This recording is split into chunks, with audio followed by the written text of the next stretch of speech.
নমস্কার, ওরাও কথা বলে আরেকটি নতুন পর্বে আপনাদের সকলকে স্বাগত। আজকে আমরা যে একটা পাখি নিয়ে আলোচনা করব, এটা মূলত গ্রাম বাংলারই পাখি। সব পাখি যেখানে শহর বা নগর উন্নয়ন কম সেই জায়গাতেই বেশি দেখা যায়। কিছু কিছু আলাদা, কিছু কিছু সেই ক্ষেত্রে একদমই আলাদা হয়। তো এটাকে বলা হয় হোয়াইট ফ্রন্টেড ফেন্টেল, বা বাংলায় বলা হয় চাক দোয়েল। এটি মূলত গ্রাম বাংলার মানুষই এদেরকে বেশি দেখতে পায় বা জঙ্গলে দেখতে পাওয়া যায়। এরা গোটা গা কালো লোমদার পালক দ্বারা আবৃত থাকে এবং ঠিক থুতনির নিচে এখানটা হয় সাদা, গলার ওপরটা এবং থুতনির নিচে সাদা, তার জন্যই বলা হয় হোয়াইট ফ্রন্টেড। আর ভুরুগুলো হয় সাদা রঙের। এই পাখির একটি বিশেষত্ব হচ্ছে লেজটা কিন্তু ময়ূরের মতন পাখার, ময়ূর যেরকম পেখম মেলে ঠিক সেরকমভাবে ছড়িয়ে থাকে। এরা মেল ফিমেল দুটোই একই কালার, উভয় মেল ফিমেল একই কালারের হয়ে থাকে, তাই তাদের আলাদা করে চেনা খুব দুষ্কর ব্যাপার। এই পাখিটি এখন লিস্ট 50 তালিকাভুক্ত হয়ে আছে। পাখিটি কিন্তু একটা টাইম গ্রাম বাংলায় এবং জঙ্গলে কিন্তু সত্যি প্রচুর পরিমাণে দেখা যেত। যেরকম দোয়েল পাখি আমরা ছোটোবেলা দেখে বড় হয়েছি ঠিক সেরকম, কিন্তু হঠাৎ করে কয়েক বছর এদের সংখ্যা ব্যাপক হারে কমতে শুরু করেছে, যেটা কিন্তু যার সব থেকে বড় কারণ কিন্তু এদের বাসস্থান কিন্তু আস্তে আস্তে নষ্ট হয়ে গেছে।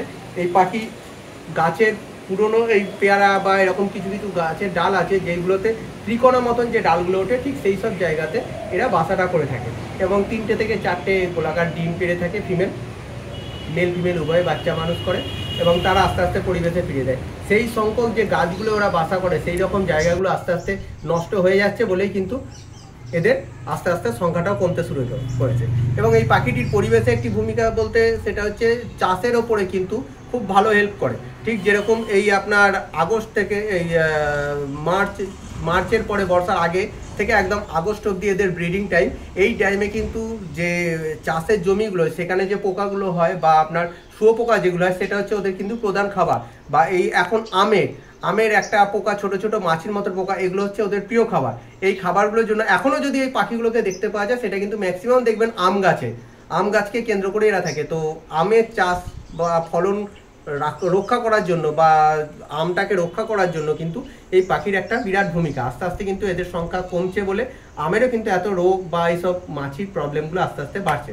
তো আপনাদের সকলের কাছেই অনুরোধ থাকবে এই পাখিটির সংখ্যা যাতে না নষ্ট হয়ে যায় সেই ব্যাপারে আপনারা সকলেই একটু সচেতন থাকবেন।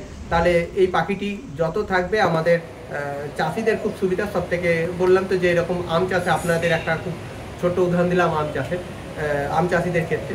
তো এই বিষয়ে আপনারা সকলে একটু থাকবেন, সচেতন থাকবেন। নমস্কার।